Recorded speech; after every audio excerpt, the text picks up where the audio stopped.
I posted a Game Sense video a few days ago, and I immediately started smashing that refresh button on the analytics page, like all content creators do.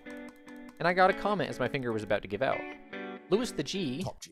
said, "Hey, can you make another video on how to rotate properly?"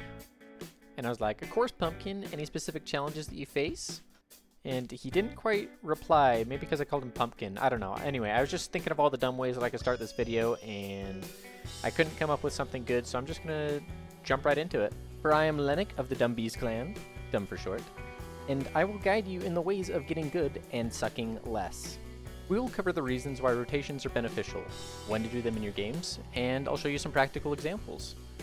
For those that make it to the end, or I guess skip to the ends, don't do that, that's cheating, and I will find out who you are.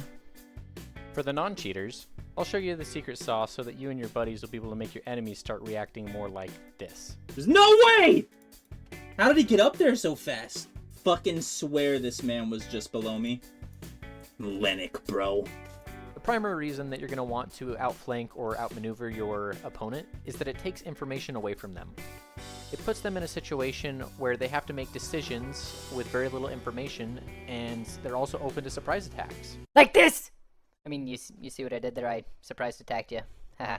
Because you're limiting the information that an enemy has, you're able to add in an element of unpredictability to your gameplay. To state it plainly, being unpredictable is a massive advantage. How can I limit information for the enemy and gain this massive advantage, you might be thinking? One way is you can move in areas that an enemy cannot see you. Eventually, when you resurface, you'll know that you've wrapped successfully when an enemy is looking at your old position and you have full sight of them. If you take away only one thing from this video, let it be this wisdom. It's much easier to kill an enemy that is exposed and oblivious than it is to fight one that has cover and aim on your location. Or you can take it from Sun Tzu, you know, Art of War guy. He's highly esteemed or something. He says, "So in war, the way is to avoid what is strong and to strike what is weak." So you're wrapping and about to resurface. What do? Let's listen to Sergeant Reznov for some advice. Fire at the wrong moment and your chance will be forever lost. Patience. If we reveal our position to Hamsel's men, this fight will be our grave. Now, load your rifle, but hold your fire. Wait until the bombers are directly overhead. The sound of the engines will drown out your shot. Ready? Shoot now! Sergeant Reznov brought up a really good point, right? You should be attacking enemies when they can't hear you. That's just another way that you can take information away from them. Think of the ways that you can confuse your enemies with sound. You could throw a grenade or a stun so that you can push when they're deafened by the sound. You could throw a smoke to cover the noise of you just crouch walking. You can jump to make it sound like you briefly stopped moving. That's why this guy thought that I was still inside. You can also use vehicles, gliders, planes to your advantage, because all those produce a lot of sound that's going to be deafening your enemies. We just covered the first big reason to flanking, is that it takes information away from your enemies. The second most compelling reason is that it allows you to gain more advantageous terrain. Picture this. You're stuck in a firefight in an open field with nowhere to hide. What do? You rotate, my friend. You find cover. You seek higher ground. You flank around buildings. You do whatever it takes to gain the upper hand, because let's face it, when it comes to survival, terrain is king. And knowing how to manipulate it can mean the difference between a chicken dinner or a quick exit to the lobby. I could talk your ear off about what kind of terrain is advantageous or not, but that might be better suited as a video of its own. But go ahead and drop a comment if that's something that might interest you, and I might do it. We've reached the part in the video where I'm going to start showing more examples on how to wrap. We can go over them, under them, and around them. There's a lot of variety that you can choose between the long wraps that take minutes to complete and the short ones where you're just changing, from one position of firing to another. There's even the really, really tiny ones where you're just wiggling around. That guy's a fucking wiggle worm, dude. In this example, we're fighting some enemies that happen to be up on this hill in front of us. Now, they have the high ground advantage, and they have multiple forms of cover that they can bounce between, making it very unpredictable to see where they are. So in this case, they have the advantage. So in order to regain some of the advantage, we decided to rotate away from this area. We pushed and ran outside of their line of sight. They wouldn't be able to see us running away, they wouldn't be able to hear us, and we have this bridge and this tree that's blocking line of sight. This allowed us to get all the way around to behind them. And in this case, we shot them on our way up, so that's why they're starting to approach us. But once again, we keep rapping, and we're able to jump out and shoot them. In this situation, my teammate was just knocked by this guy that I'm shooting now. I unfortunately wasn't able to get the kill on him right now, so what I'm going to try and do is I'm going to block off his line of sight with this smoke, which takes away information from him, and I'm going to wrap to a new place that he's not going to be expecting me to be at. And as you see, that's the result of taking away their vision and their audio, because the smoke next to him wouldn't allow him to hear my footsteps. Oh, I just saw him. He crossed the road.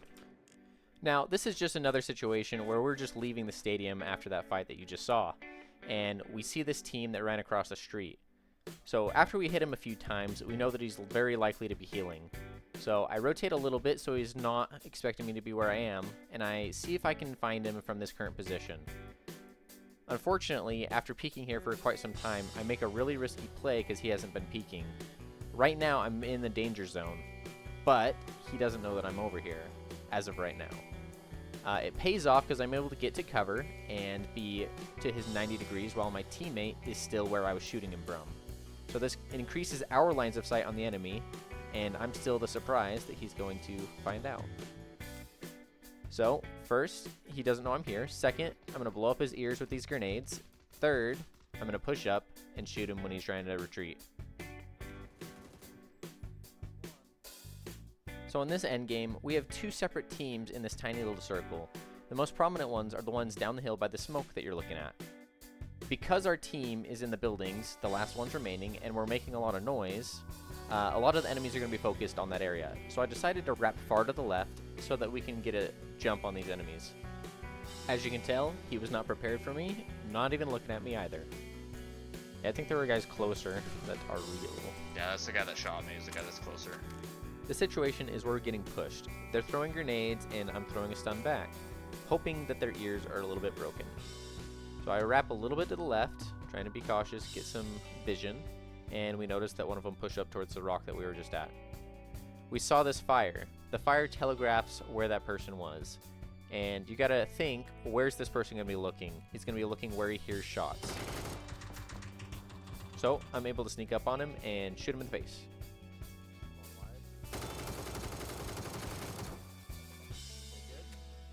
We've covered the 3 big reasons of why you should be flanking and how to do it successfully in your games. The first big reason is taking away information from your enemies. You want to take away their sight and their hearing. If you can do those 2 things, well, I guess it's not 3 things, it's those 2 things. You know what I mean, right? If you can do those 2 things successfully, taking away their sight and their hearing, you're going to be flanking successfully a lot because they're going to be confused and oblivious. Remember Sun Tzu's words. And the third reason to flanking successfully is gaining better terrain. Now, you're not going to always have all 3 of those things every time you flank, but if you have all 3 of those things, your chances of success increase dramatically. Time for the secret sauce! Sometimes you don't even need to move to rotate properly. What are you talking about? You just need to make your enemies think that you're moving. In this example, I tell my teammates to get in the car and drive at the enemies. I intentionally stay out of the vehicle so that I can attack any people that happen to be shooting at them. That's how I get this headshot. Look at me, I'm just so proud of that. Super big thanks to the community that's watching this. Super appreciate you guys, and especially those that are, sharing the things that they're learning and dropping into the stream and saying hi. You guys are making this successful. You right there. But yeah, if you've learned anything, please drop a like, please subscribe, and tell me what you learned. If there's something that I missed in this video that the rest of the community can know about, drop that in the comments so that everyone else can go look and find all the secrets. I'll see you guys in the next video, or if you jump into my Twitch stream. Alright, Jake, I'm ready to start streaming. Don't say the N-word. Nibbles, nibbles, nibbles! No!